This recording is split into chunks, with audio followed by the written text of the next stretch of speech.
Buen día, buenas tardes, no sé cuándo van a estar viendo el video. Mi nombre es Ana Paula Rodríguez, soy abogada. Participé hasta el año pasado en un grupo de investigación en derechos humanos que forma parte de la Facultad de Derecho de la Universidad Nacional de Mar del Plata. Y bueno, en estos pequeños videos vamos a estar hablando de algunas cuestiones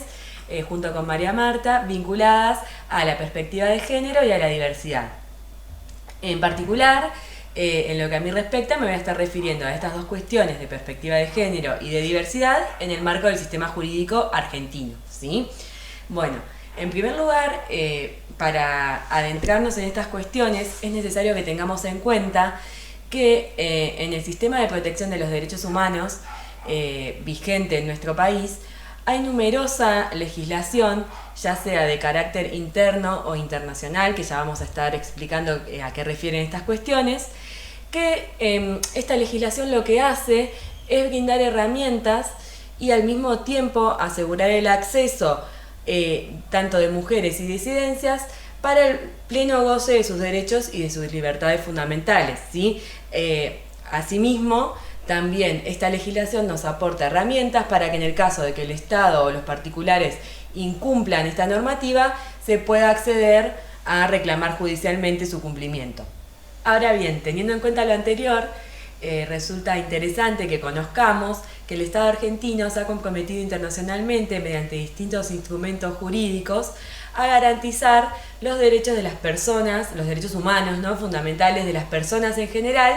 y de algunos grupos vulnerados en particular. En este contexto tenemos que hay determinados instrumentos jurídicos internacionales que tienen están ubicados en el mismo nivel que nuestra Constitución Nacional. ¿Esto qué significa? Que la legislación interna que el Congreso de la Nación sanciona tiene que estar adecuada a los lineamientos de estos tratados, convenciones, instrumentos jurídicos internacionales en general a los cuales ha adherido nuestro Estado argentino. Ello en virtud del artículo 75, inciso 22 de la Constitución Nacional, que les otorga justamente jerarquía constitucional. Entre los instrumentos vinculados a esta cuestión que tiene jerarquía constitucional en nuestro país, de acuerdo al artículo 75, inciso 22, tenemos, por ejemplo, la Declaración Universal de Derechos Humanos, tenemos también la Convención Americana sobre Derechos Humanos, la Convención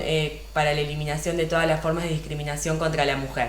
¿sí? Al mismo tiempo, tenemos otros instrumentos internacionales a los cuales el Estado argentino ha adherido, que si bien no están ubicados al mismo nivel que nuestra Constitución, son de obligatorio cumplimiento para nuestro Estado. Y entre ellos podemos nombrar, por ejemplo, vinculada a la temática de género, de perspectiva, de diversidad que estamos tratando, tenemos, por ejemplo, la Convención de Belém do Pará, que es la convención que sanciona, elimina y erradica la violencia contra la mujer. Esta es una de las convenciones, y también tenemos el protocolo que está en contra de la trata de personas, específicamente o de forma primordial de la trata de mujeres y de niños. Bien, esto es lo que tenemos a nivel internacional, pero que resulta de suma importancia porque forma parte del plexo normativo de derechos humanos a los cuales está obligado a cumplir nuestro Estado nacional, y no solo a cumplir el Estado, sino a hacer cumplir a sus particulares, ¿sí? Esto es importante porque el Estado argentino, al haberse comprometido internacionalmente mediante estos instrumentos jurídicos que nombramos entre algunos ejemplos, va a tener responsabilidad internacional si no cumple o no hace cumplir a sus ciudadanos esta normativa, que forman parte, digamos, del piso mínimo de los derechos humanos fundamentales que se esperan para que sean de cumplimiento en nuestro país y al mismo tiempo en el resto de los países que han adherido a estos tratados. Al mismo tiempo, no podemos dejar de mencionar, y lo van a ver ahora en el PowerPoint, que les voy a comentar algunas cuestiones al respecto, tenemos también legislación interna, es decir, sancionada por el Congreso Nacional de nuestro país, que está vinculada a las cuestiones de perspectiva de género y de diversidad en particular, como tenemos, por ejemplo, la ley de identidad de género, la ley de matrimonio igualitario, la ley de protección integral para erradicar la violencia contra las mujeres, entre otras, y por ejemplo también el nuevo Código Civil y Comercial, que establece algunas cuestiones que pueden considerarse que tienen una visión con perspectiva de género. Bien, Lo que les quería comentar es que van a tener subidos en la plataforma tanto un PowerPoint como material diverso, con jurisprudencia, con algunos artículos doctrinarios y demás, para que ustedes puedan consultarlos. Y al mismo tiempo va a estar abierto el foro para cualquier otra inquietud que ustedes tengan y que podamos llegar a evacuar junto con el resto de las docentes. Dichas estas cuestiones aclaratorias, me gustaría que empecemos hablando de algunas temáticas comprendidas en la Convención para la Eliminación de todas las formas de discriminación contra la mujer, que era uno de estos instrumentos jurídicos con jerarquía constitucional que les comentaba al principio, que es más conocida por sus siglas en inglés, que es CEDAW. Lo que resulta interesante de esta convención es que nos aporta un concepto bien claro de lo que se considera discriminación en razón del género, que es toda distinción basada en el género que está destinada a anular o restringir el ejercicio de los derechos y de las libertades fundamentales de las mujeres, ¿sí? Al mismo tiempo, esta convención nos trae conceptos vinculados al acceso a la justicia, al efectivo acceso a la justicia por parte de las mujeres, también de la igualdad no solo formal, que sería la igualdad en la ley, sino la igualdad material de oportunidades a las cuales tienen que tender los estados a mejorar, no solo con sus políticas públicas en lo que hace al funcionamiento del Estado en sí, sino también a que los particulares que habitan el suelo del Estado argentino y de todos los estados que hayan firmado esta convención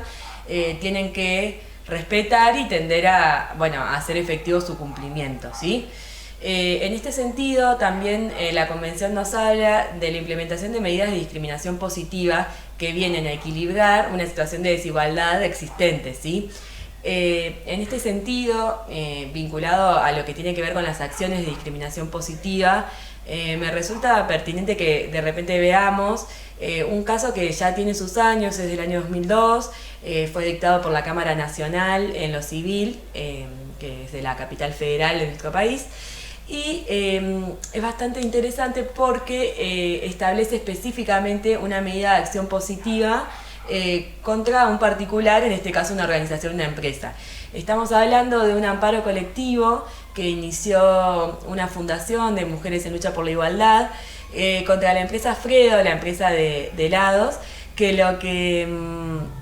estaba haciendo esta empresa era contratar exclusivamente hombres, negándole el acceso a las mujeres al derecho a trabajar en su empresa. ¿Por qué? Alegaba que las mujeres no estaban capacitadas para las funciones que ellos necesitaban que cumplan, pero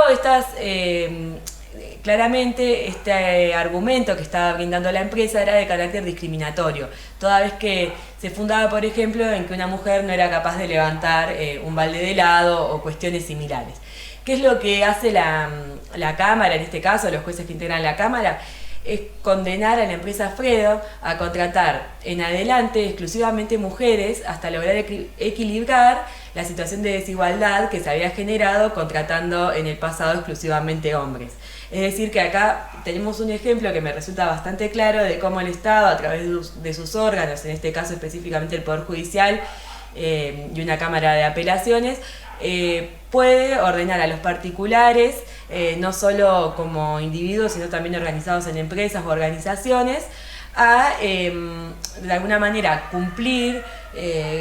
con este piso mínimo de derechos que están consagrados en las convenciones, en las normas y demás cuestiones que estuvimos un poco analizando acá. Y esta es una clara medida de discriminación positiva, ¿sí? Bueno, para ir finalizando con esta convención, resulta interesante que también exhorta a los estados que la han suscrito a que establezca medidas o prácticas específicas para eliminar patrones socioculturales existentes en el país que conllevan a distinciones por estereotipos de género, ¿sí? Al mismo tiempo, vinculada a esta convención, por un comité que se formó a partir de esta convención, tenemos una recomendación general, que es la número 33, que exhorta al mismo tiempo a los estados, en el marco del Poder Judicial, a capacitar a sus agentes para que tengan perspectiva de género en la mirada y en el razonamiento y argumentación que aplican a la hora de resolver cuestiones vinculadas, ¿sí? Por último, me gustaría que veamos que en el preámbulo de la Convención de Belén do Pará, que es esta convención interamericana que nombramos al principio, que está en el PowerPoint o en el PDF que tiene el mismo contenido que el PowerPoint, esta convención nos dice en su preámbulo que la violencia contra las mujeres es una manifestación de las relaciones de poder históricamente desiguales entre los géneros.